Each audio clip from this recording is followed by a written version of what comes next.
శ్రీ గురుభ్యో నమః. సదాశివసమారంభాం శంకరాచార్యమధ్యమాం అస్మదాచార్యపర్యంతాం వందే గురుపరంపరాం.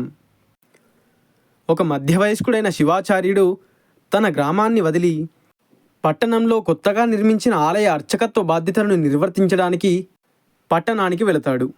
అతడు తీసుకున్న నిర్ణయాన్ని తన తండ్రి ఒప్పుకోకపోయినా తన తండ్రిని లెక్క చేయక ఆ పట్టణానికి వెళ్ళిపోయాడు. పట్టణంలోని ఆ కొత్త దేవాలయంలో అతని పనికి బాగానే ఆదాయం వచ్చేది. అధికంగా ఆదాయం రావడం వల్ల అతని యొక్క జీవన ప్రమాణాలు పెరిగాయి. కానీ దురదృష్టవశాత్తు అతనికి అహంకారం కూడా బాగా పెరిగింది.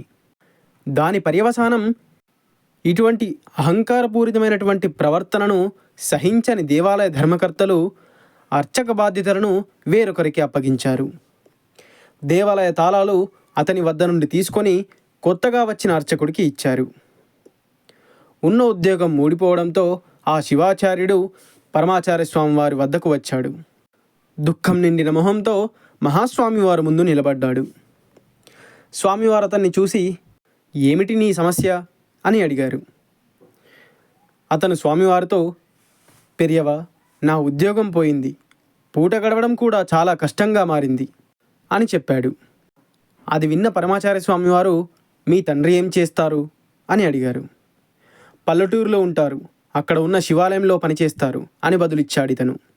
మీ ఊరి ప్రాముఖ్యత ఏమిటి అని మహాస్వామివారు మళ్ళీ అడిగారు.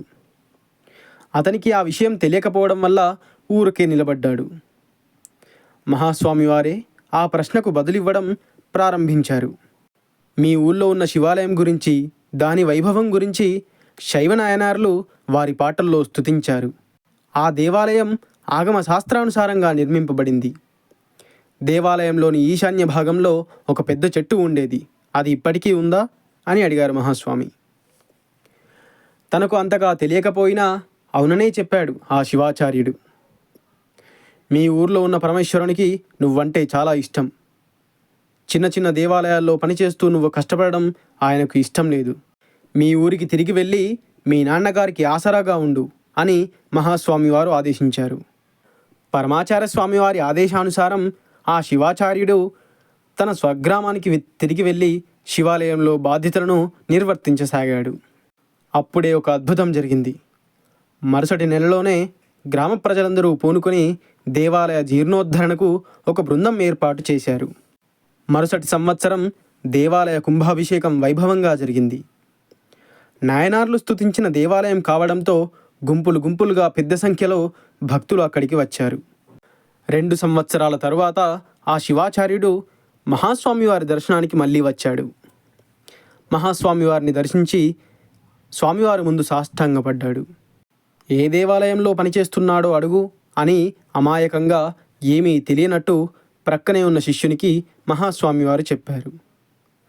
అప్పుడే మొత్తం జరిగిన విషయమంతా ఆ శివాచార్యుడు మహాస్వామివారికి నివేదించాడు. అదంతా విని పరమాచార్య స్వామివారు, ఇప్పుడు ఎలా ఉన్నావు అని అడిగారు. పరమాచార్య స్వామివారి కరుణా వీక్షణాలు నాపై ప్రసరించాయి.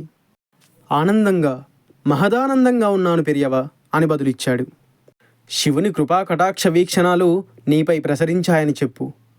ఇందులో నేనేమి చేశాను అని ఏమీ తెలియనట్టు మహాస్వామివారు తప్పించుకున్నారు. ఇలా చెప్పి తప్పుకోవడంలో పరమాచార్య స్వామివారికి పరమాచార్య స్వామివారే సాటి. అపార కరుణా సింధుం జ్ఞానదం శాంతరూపిణం శ్రీ చంద్రశేఖర గురుం ప్రణమామి ముదాన్వహం. సర్వం శ్రీ గురు దివ్యచరణారవిందార్పణమస్తు.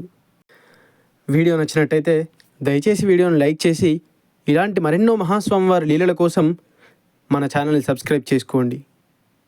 స్వస్తి.